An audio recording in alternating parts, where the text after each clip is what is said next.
കഥാകഥന സാഗരത്തിലേക്ക് ഏവർക്കും സ്വാഗതം. ഒരു കടൽ, അവസാനം കാണാത്ത നീലസമുദ്രം. ഒരു വശത്ത് രാമനും വാനരസേനയും, മറ്റേ വശത്ത് ശ്രീലങ്ക. ഇടയിൽ അതിരില്ലാത്ത ജലം. പക്ഷേ ആ കടൽ കടക്കേണ്ടതായിരുന്നു. കാരണം അവിടെ തടവിൽ ഒരാളുണ്ടായിരുന്നു, സീത. ആ സമുദ്രത്തിന് മുകളിൽ ഒരു പാലം പണിത കഥ.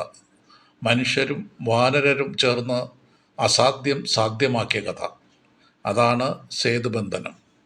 ലങ്കയുടെ രാജാവായ രാവണൻ കപടതന്ത്രം പ്രയോഗിച്ച് സീതയെ അപഹരിച്ചു. അവളെ സമുദ്രത്തിനപ്പുറം ലങ്കയിലേക്ക് കൊണ്ടുപോയി. രാമനും ലക്ഷ്മണനും തിരഞ്ഞു. കാടുകൾ കടന്നു, പർവ്വതങ്ങൾ കടന്നു.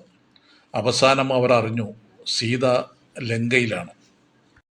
വാനരസേനയിലെ മഹാവീരൻ ഹനുമാൻ ഒരു വലിയ ചാട്ടത്തിൽ കടൽ കടന്നു.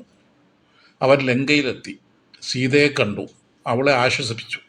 പിന്നീട് തിരിച്ചു വന്നു. രാമനോട് പറഞ്ഞു, സീത ലങ്കയിലാണ്. രാമനും വാനരസേനയും കടലിൻ്റെ തീരത്തെത്തി. അവരുടെ മുന്നിൽ വിപുലമായ സമുദ്രം. എങ്ങനെ കടക്കും? പാലമില്ല, കപ്പലുകളില്ല. അപ്പോൾ രാമൻ സമുദ്രദേവനെ പ്രാർത്ഥിച്ചു, ഞങ്ങളെ കടൽ കടക്കാൻ വഴി കാണിക്കൂ. വാനരസേനയിൽ 2 സഹോദരന്മാർ ഉണ്ടായിരുന്നു, നളനും നീളനും. അവർക്കൊരു പ്രത്യേക കഴിവുണ്ടായിരുന്നു. അവർ വെള്ളത്തിൽ എറിഞ്ഞ കല്ലുകൾ മുങ്ങാതെ പൊങ്ങും. അപ്പോൾ അവർ പറഞ്ഞു, ഞങ്ങൾ ഒരു പാലം പണിയാം. ആയിരക്കണക്കിന് വാനരന്മാർ കല്ലുകളെടുത്തു, മരങ്ങളെടുത്തു. അവർ കടലിലേക്ക് എറിഞ്ഞു. ഒരത്ഭുതം സംഭവിച്ചു. കല്ലുകൾ മുങ്ങിയില്ല. അവ പൊങ്ങി ഒന്നിനുമേൽ ഒന്ന് ചേർന്നു. പാലം രൂപം കൊണ്ടു തുടങ്ങി. വലിയ വാനരന്മാർ വലിയ കല്ലുകൾ കൊണ്ടുവന്നു. പക്ഷേ ഒരു ചെറിയ അണ്ണാൻ കുഞ്ഞും അതിൻ്റെ ചെറിയ ശരീരത്തിൽ മണൽ കൊണ്ടുവന്നു. അത് പാലത്തിലേക്ക് ഇടാൻ തുടങ്ങി.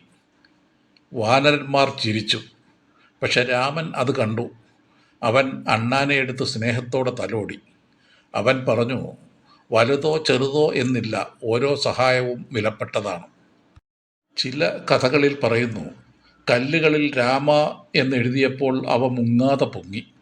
രാമൻ്റെ നാമം തന്നെ ആ പാലത്തെ ശക്തമാക്കി എന്ന് വിശ്വസിക്കുന്നു. ഭക്തിയും വിശ്വാസവും അസാധ്യം സാധ്യമാക്കി മാറ്റി. ദിവസങ്ങൾ കടന്നു. ഒരു നീണ്ട പാലം കടലിന് മുകളിലൂടെ രൂപം കൊണ്ടു. ഇന്ത്യയിൽ നിന്ന് ലങ്കയിലേക്ക്.